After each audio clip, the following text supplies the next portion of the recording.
Hello అండి, welcome back to our channel Premanchi vlogs. ఈ వ్లాగ్లో అయితే మీకు ఒక మంచి ఫ్రాక్ అయితే చూపించబోతున్నాను. నేనైతే ఈ ఫ్రాక్ని ఎంతో ఇష్టంగా అయితే స్టిచ్ చేశాను అనమాట.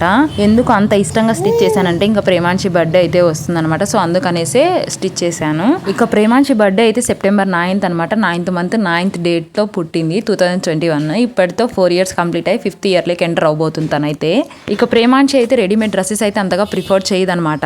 ఇక టీ షర్ట్స్ ప్యాంట్స్ అయితే ఇలాంటివి అయితే వేస్తుంటుంది, కంఫర్ట్ గా ఉంటాయి కదా. తనైతే రెడీమేడ్ ఫ్రాక్స్ అయితే వేసుకోదు. సో అందుకనేసి నేనైతే స్టిచ్ చేసేసాను. ఇదైతే చీరపన్నా ఉన్న పావడ అనమాట. ఇందులో అయితే ఇద్దరికి అయితే డ్రెస్సెస్ అయితే స్టిచ్ చేయొచ్చు కదా అనేసి నేను ఈ కలర్ కాంబినేషన్ లో అయితే బర్త్డేకి అయితే తీసుకున్నాను.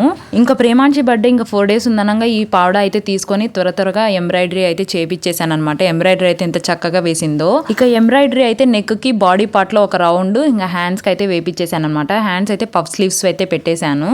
ఇంకా నడుం దగ్గర అయితే ప్రిల్స్ పెట్టేశాను కదా, అక్కడైతే ప్లేన్ గా కనిపిస్తుంది అనేసి అక్కడైతే ఒక లేస్ అయితే యాడ్ చేశాను అనమాట, స్టోన్ లేస్. ఇంకా అప్పుడైతే లుక్ అయితే కంప్లీట్ గా బాగా కనిపిస్తుంది. అసలు నాకైతే చాలా నచ్చేసింది అనమాట ఆ కాంబినేషన్ కి, ఆ కలర్ కి, ఆ డిజైన్ కి అయితే. ఇక ఫ్రాక్ లోపల విషయానికి వస్తే లైనింగ్ అయితే చూడండి ఎలా వేసానో. ఇంకా క్యాన్ అయితే అటాచ్ చేశాను అనమాట. అది కూడా కుచ్చుకోకుండా అయితే యాడ్ చేశాను తనకి. ఇక సైడ్ స్టిచెస్ దగ్గర కానీ ఇంకా నడుం దగ్గర కానీ ఇంకెలాంటిది అసలు తనకి ఇబ్బంది పెట్టకుండా అయితే క్లాత్ అయితే అటాచ్ చేసి ఇంకా దానికైతే క్లోజ్ చేసేసాను అనమాట. సో ఇదైతే ఫైనల్ లుక్. ఇంకెలా ఉందో చూసి మీరైతే కామెంట్ చేసేయండి. ఇంకా అప్కమింగ్ వీడియోలో అయితే ప్రేమాంచి బర్త్డే ఎలా సెలబ్రేట్ చేసుకున్నాం అనేది అప్లోడ్ చేస్తాను, చూస్తూ ఉండండి. సో ఇదేనండి మన మినీ వ్లాగ్. నచ్చితే లైక్ చేయండి, షేర్ చేయండి. మరిన్ని వీడియోస్ కోసం మన ఛానల్ని సబ్స్క్రైబ్ చేసుకోండి. Thank you for watching. Bye bye.